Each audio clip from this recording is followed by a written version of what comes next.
జై బల వాసవి మాతాకి జై. ఈరోజు శ్రావణ మాసము పౌర్ణమి శుభగడియలలో మన కొత్తపేట ఆర్యవైశ్య సంఘంలో ముందుగానే రాఖీ పౌర్ణమి వచ్చేసిందండి. ఎందుకంటే రాఖీ పౌర్ణమి సెలబ్రేషన్స్ జరుపుకుంటున్నాము రావాలి అక్క అని మన కొత్తపేట ఆర్యవైశ్య సంఘంలో ప్రెసిడెంట్ గారైన వాసు దంపతి సమేతంగా విచ్చేసి కార్యక్రమాన్ని ముందుకు నడిపించిన మా పద్మ గారు ఈ అన్న ఒక మాట చెప్పగానే ఆ కమిటీలో ఉన్న వాళ్ళందరూ కూడా ఒప్పుకొని వాళ్ళ విలువైన సమయాన్ని వెచ్చించి ఇంత పొద్దున్నే ఇక్కడికి వచ్చి మా అందరి చేత రాఖీ కట్టించుకోవాలన్న వాళ్ళ సత్సంకల్పానికి తల వంచి ప్రణామాములు తెలియజేస్తున్నాను. ఎందుకంటే నా అన్న, నా తమ్ముడు, నా అక్క, నా చెల్లి అని కుచించుకుపోతున్న ఈ సంస్కృతి సాంప్రదాయాలను భావితరాలకు అందించాలి. మన భవిష్యత్తు పిల్లలందరూ తెలుసుకోవాలి. ఒక సంఘ పరంగా మనం ఈ కార్యక్రమాన్ని ముందుకు తీసుకెళ్తే సంఘంలో ఉన్న వాళ్ళందరూ తెలుసుకుంటారు. ఆ సంఘం ద్వారా ఇతర సంఘాలకు మీ కొత్తపేట సంఘం ఆదర్శంగా ఉంటుంది ఈ విషయంలో అని అనుకుంటున్నాను. ఎందుకంటే ఒక్కొక్క సంఘం ఒక్కొక్క వినూత్నమైన కార్యక్రమాలు చేస్తుంది. కానీ నాకు తెలిసి నేను 13 సంవత్సరాల నుంచి సొసైటీలో సర్వీస్లో ఉన్నాను. ఫస్ట్ టైం ఈ రాఖీ పౌర్ణమి సందర్భంగా ఒక సంఘంలో అన్నలు ఇన్వైట్ చేసి నిజంగా రావడం నాకు ఇది వాసవి మాత పిలుపుగా, సాక్షాత్తు దత్తుడి పిలుపుగా భావించానండి. ఎందుకంటే ఆ దత్తాత్రేయ స్వామికి మన వాసవి మాత సోదరి అవుతుంది. దత్తుడి అంశ అయిన శ్రీపాదవల్లభులు కలియుగంలో అవతారాన్ని స్వీకరించినప్పుడు శ్రీపాదవల్లభుల సోదరిగా వాసవి మాత ఆవిర్భవించింది. ప్రతి సంవత్సరము కూడా రాఖీ పౌర్ణమి రోజు మన ఆది పరాశక్తి అంశ అయిన పార్వతీదేవి అంశ ఆర్యవైశ్యుల కుల దేవతగా విశ్వమాతగా విశ్వానికంతటికి కూడా అహింసా పద్ధతిని బోధించి పాటించి కలియుగంలో జనులందరూ సత్య ధర్మ నీతి నియమాలను పాటించమని చెప్పిన చల్లని తల్లి కలియుగం ఆది పరాశక్తి వాసవి మాత సోదరుడు దత్తాత్రేయ స్వామి శ్రీపాదవల్లభులు.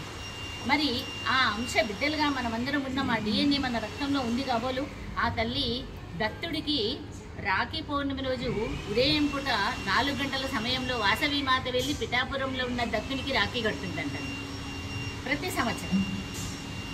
అలాగే ఇంకా రాఖీ పౌర్ణమి రోజు వాసవి మాత క్షేత్రాలను దత్తాత్రేయ స్వామి క్షేత్రాలను దర్శించినట్టయితే అమోఘమైన మనకి ఆశీర్వాద ఫలం లభిస్తుందంట. మనం వాసవి మాత జయంతి, వాసవి మాత ఆత్మార్పణ, దత్త జయంతి, దత్త ప్రోగ్రామ్స్కి మనం ఆ గుళ్ళకి ఎక్కువగా వెళ్తున్నాం. కానీ ప్రత్యేకంగా రాఖీ పౌర్ణమిని కూడా ప్రతి ఒక్కరూ రాఖీ పౌర్ణమి రోజు వాసవి మాత క్షేత్రాన్ని, దత్త క్షేత్రాన్ని, ఏ క్షేత్రం మనకు దగ్గరగా ఉంటే అక్కడికి వెళ్ళి దర్శనం చేసుకోండి.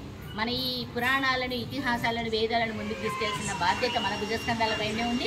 అందులో భాగంగా మొట్టమొదటగా ముందడుగేస్తుంది మన కొత్తపేట సంఘం అండి. నేను ఇక్కడ ముఖస్థుతి చేయట్లేదు. అంటే వాసన్న టీం ఎలా ఉందంటే ఇందుగలడు అందు లేడని సందేహము లేదు, ఎందెందు వెతికినా అందందే గలడు అన్నట్టుగా మన పద్మక్క వీళ్ళు రీల్స్ చేస్తారు. ఆ రీల్స్లో కూడా చాలా సూపర్గా అంటే అత్యంత ఆనంద ఉత్సవాలతో పాటు ఆధ్యాత్మిక కార్యక్రమాలను కూడా ముందుకు తీసుకెళ్తున్నారు. ఇలాగే అందరూ కూడా మన సనాతన ధర్మాన్ని భావితరాలకు అందించాలని మనస్ఫూర్తిగా కోరుకుంటున్నాను. ఈరోజైతే అమ్మవారి మహంకాళి అమ్మవారి నిజరూప దర్శనం చేసుకునే భాగ్యం కలిగింది. మంచి చెప్పరిందక అల్పాహారాన్ని మేము రేపు మా తల్లిగారింటికి పోతాం, కానీ మాకు ఈరోజే మా తల్లిగారింటికి వచ్చినట్టు. ఎందుకంటే మనస్ఫూర్తిగా హృదయపూర్వకంగా చీరే సారే పెట్టి గాజులు పెట్టి ఒక ఆడపడుచుని ఏ విధంగా ఇంటికి వస్తే ఆహ్వానిస్తారో అలా ఆహ్వానించారండి. ధన్యవాదాలు మీ అందరికీ. ఇలాంటి వినూత్నమైన కార్యక్రమాల్లో మమ్మల్ని కూడా భాగస్వామ్యం చేసినందుకు. ఇలా మన సంఘంలో మన వాళ్ళందరూ ఉండడం వల్లనే ఈరోజు స్త్రీ అనే ఒక మహిళ తన శక్తిని బయట ప్రపంచానికి తెలియజేస్తుంది. మేమందరం ఇలా ముందుకొచ్చి ఈరోజు నేను ఎన్నో ఊర్లు తిరిగాను. నా గొప్ప కాదు, అది అమ్మ ఆజ్ఞగా భావించాను. మరి ఎలా వెళ్ళానంటే మీ అందరూ సోదరులు ఉండడం వల్లే, మీ ధైర్యం మాకు ఉండడం వల్లే మేము వెళ్తూ ఉన్నాము. నా పేరు జూలూరి స్వరూపరాణి, వాసవి పారాయణ ప్రజాసమితి వ్యవస్థాపకురాలు. వ్యామ్లో ఉన్నాను, వాసవి క్లబ్లో ఉన్నాను, మహాసభలో ఉన్నాను, లయన్స్లో ఉన్నాను, అవపలో ఉన్నాను. ఎందులో ఉన్నా నా ఈ జీవితాన్ని అమ్మవారి సేవకు అంకితం చేసే భాగ్యం ఆ అమ్మ ఇచ్చింది. నా తల్లిదండ్రులకు, మా భర్తకు కూడా ఈ సభాముఖంగా ధన్యవాదాలు తెలియజేసుకుంటున్నాను.